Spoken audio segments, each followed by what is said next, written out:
Bom dia, eu sou Elisa, sou fisioterapeuta, atuo na clínica pediátrica do HU e estou aqui para mostrar para vocês sobre os desafios do tratamento atual da fibrose cística na ótica da fisioterapia. Bem, eu vou fazer algumas considerações iniciais, tendo em vista que o assunto é um assunto que precisa da gente voltar um pouco o tempo. A gente costuma, quando vai ler sobre fibrose cística, muitos relatam que na década de 40 era uma doença meramente pediátrica, então a expectativa de vida ela era muito pequena e é considerada uma doença rara, é uma doença genética e traz com esses... É desafiador trabalhar com fibrose cística, porque nós sabemos que tem dois nomes importantes aí. A evolução é crônica, progressiva, e ainda não há cura para a doença. Então, no Brasil, estima-se que a sua incidência é de 1 para 7.576 nascidos vivos, onde a região sul traz um número maior de pacientes. A doença ainda não tem cura, de caráter multissistêmico, então eu não tenho como trabalhar a fibrose cística focando em um sistema corporal, envolve outros sistemas, e é de grande complexidade. Como o Dr. Constantino falou, a fisiologia, a gênese dessa fibrose cística vem da disfunção genética da codificação da proteína SFTR, que cursa com o quê? Com o aumento da viscosidade das secreções, onde há glândulas exócrinas. Então, aquelas secreções que teriam caráter fluido, elas se tornam mais espessas. E por que para a gente da fisioterapia isso é tão importante? Porque, gente, a deterioração pulmonar é a principal causa de morte e mortalidade. Então, esse paciente, na maioria dos casos, ele cursa com piora clínica devido ao comprometimento dos pulmões.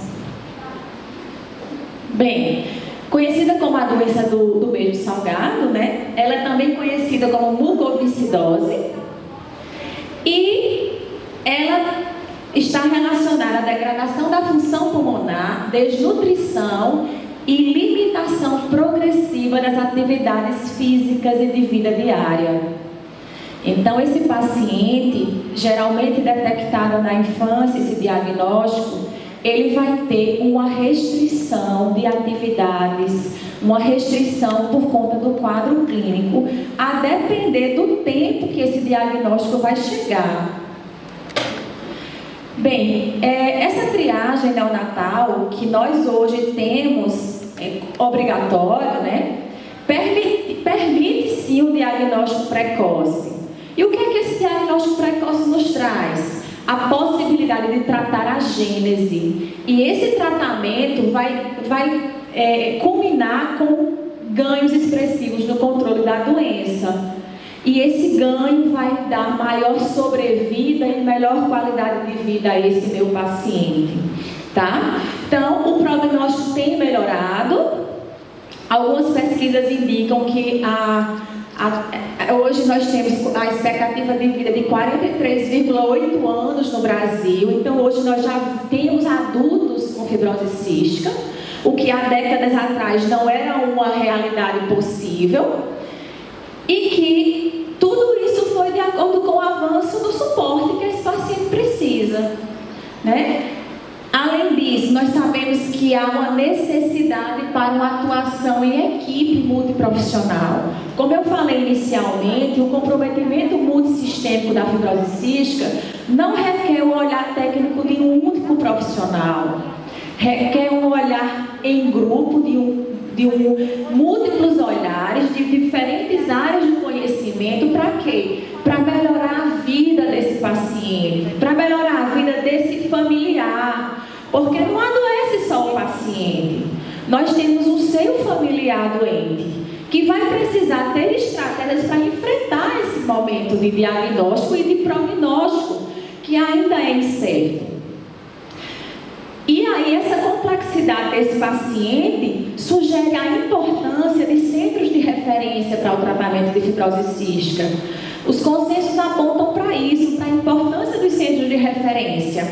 Então, assim, as manifestações clínicas mais comuns são as pulmonares, as digestivas, onde esse paciente geralmente tem tosse crônica, esse paciente tem desnutrição, esse paciente geralmente tem diarreia crônica.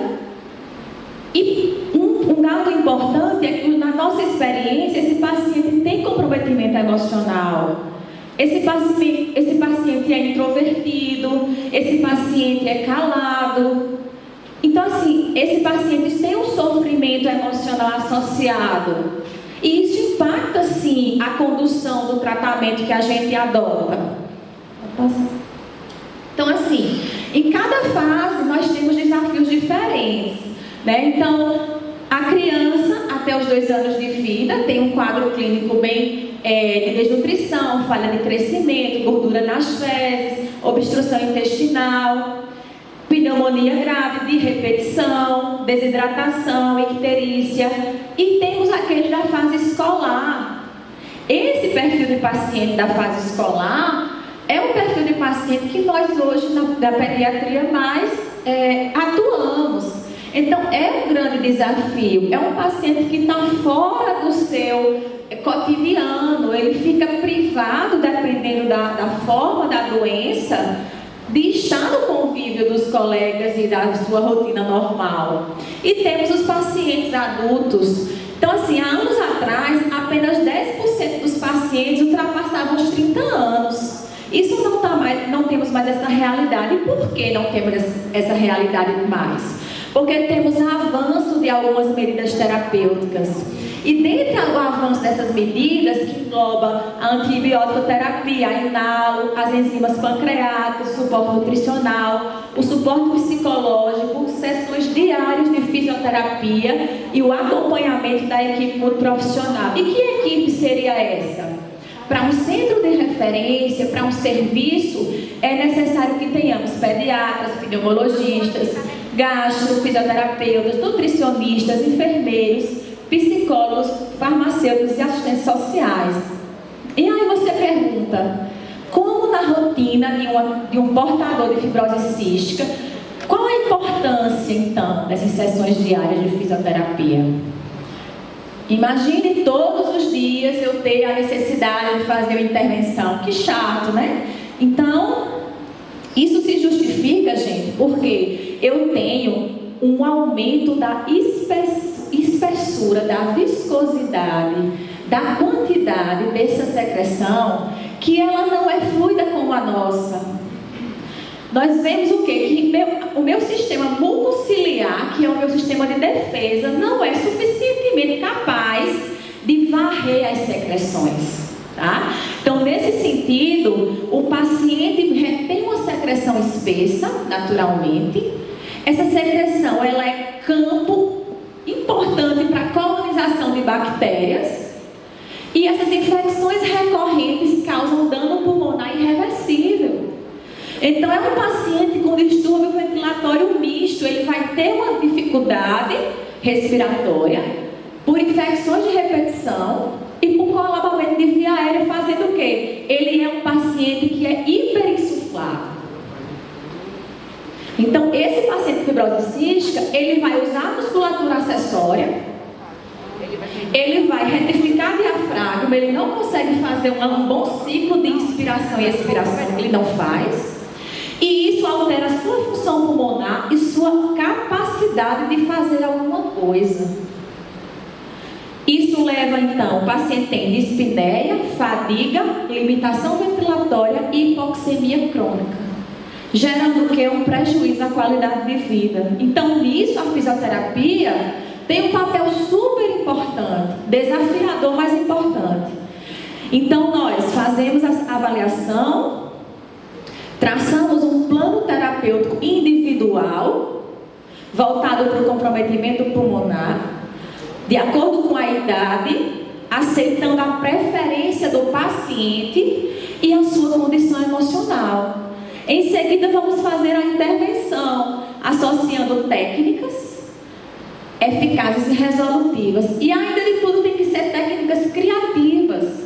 Porque se eu tenho todos os dias uma intervenção e ela se repete, ela se torna monótona e eu tenho uma baixa adesão. Preciso reavaliar esse paciente periodicamente e orientar familiares e o próprio paciente. Mas por que eu tenho que orientar esse familiar? Porque esse familiar ele é fundamental para o manejo desse cuidado, para perceber se esse sintoma está se agravando, para intervir o quanto antes. Então, uma das nossas principais parcerias nesse tratamento é o familiar. Então, a fisioterapia respiratória, ela tem vários braços que podem ser usados paralelamente na condução desse paciente. Então, temos as técnicas de remoção de secreções, a oxigenoterapia, o exercício físico, a cinesioterapia respiratória, a ventilação não invasiva e a terapia com pressão positiva. Então, para vocês conhecerem um pouco sobre essas técnicas, elas podem ser ativas ou passivas. Se for uma criança até 2 anos de vida, ela não vai ter condições de entender os meus comandos. Então, vão ser técnicas passivas. Então, dentro dessa idade, vai ter a preferência do paciente. E é importante falar disso porque o nosso principal mecanismo de defesa é a tosse. E muitos pacientes de fibrose cística têm estigma de tosse. Eles têm vergonha da tosse. Então, em alguns momentos, inviabiliza a conduta. Se eu quero que ele faça, se eu quero remover aquela secreção e ele não tosse, como é que eu posso viabilizar isso? Né? Pode passar. Então, algumas técnicas que a gente dispõe para a tosse, né? A gente mais para acelerar a tosse são a vibrocompressão, aceleração de fluxo expiratório. Temos aqui alguns dispositivos, né, de alta frequência que atuam para ajudar a remover essas secreções. E temos também os brinquedos terapêuticos. Por que é importante falar dos brinquedos terapêuticos, como língua de sogra, encher balões, apito, canudinho? Gente, porque não são todas as pessoas que têm acesso aos demais. Há dispositivos como, por exemplo, um shaker, uma capela, um flutter. Não é assim. Nós trabalhamos com várias realidades e isso tem que ser colocado em questão. O exercício físico, as evidências atuais comprovam que a reabilitação cardiorrespiratória e o exercício físico precisam estar inseridos no contexto do paciente com fibrose cística. Então, ele vai melhorar a qualidade de vida, a socialização, a ludicidade, tá? Diminui a fadiga, melhora a força muscular periférica, porém, não há como isso ficar a cargo de alguém em casa, porque esse paciente pode estar no broncoespasmo, esse paciente pode ter uma queda de saturação brusca. Então é necessário que haja a condução de uma equipe engajada, que se comunique mesmo, tá? Então aqui a gente tem o paciente na cama elástica, ele está no oxigênio, realizando um teste de caminhada com os bambolês, trabalhando a musculatura abdominal, e ali está no cicloergômetro ali do lado direito, na VMI. Então é possível essa realidade acontecer. Um outro momento da vida desse paciente vai ser quando ele necessitar de uma oxigenoterapia. No nosso caso da pediatria, muitas vezes eles internam e já ficam no oxigênio. E qual é o parâmetro que eu sei que ele precisa? Além da monitorização da saturação, como com dados da gasometria, que vão me ajudar a direcionar, a manejar esse paciente. Outra ferramenta que nós temos é a terapia por pressão expiratória positiva, né, que é essa máscara acoplada com uma válvula, que me permite impedir colapso de via aérea e recrutar o alvéolo. Eu tenho esse paciente com áreas fechadas pulmonares. Então eu quero abrir, é como se fosse um balão que eu soprasse para expandir e melhorar a troca gasosa. Então esse é um dispositivo muito utilizado. E temos também a ventilação não invasiva. E para que nós utilizamos a ventilação? Como terapia de reexpansão, seja através do CPAP, seja através do BIPAP, que são aparelhos portáteis que oferecem pressão positiva. Bem, para finalizar, eu mostrei rapidamente quais são as técnicas que temos. Se o paciente é crônico, como o paciente de fibrose cística, ele vai ter a fase aguda, a fase sintomática, crônica e terminal. Para cada fase, nós temos uma possibilidade. Então, o fisioterapeuta quem vai conduzir em que momento eu vou introduzir uma VNI, em que momento eu vou fazer uma atividade física, né, baseado na avaliação do paciente. Então, a fisioterapia respiratória tem vários benefícios na condução, no manejo do paciente com fibrose cística. Ajuda a retardar a progressão da fibrose cística é o mais importante, buscando melhorar a sua qualidade de vida. E, por fim, quais são então os desafios que nós encontramos na condução desse paciente? Primeiro, manter a adesão do paciente diariamente nessa rotina. Segundo, encaixar o exercício físico como regular.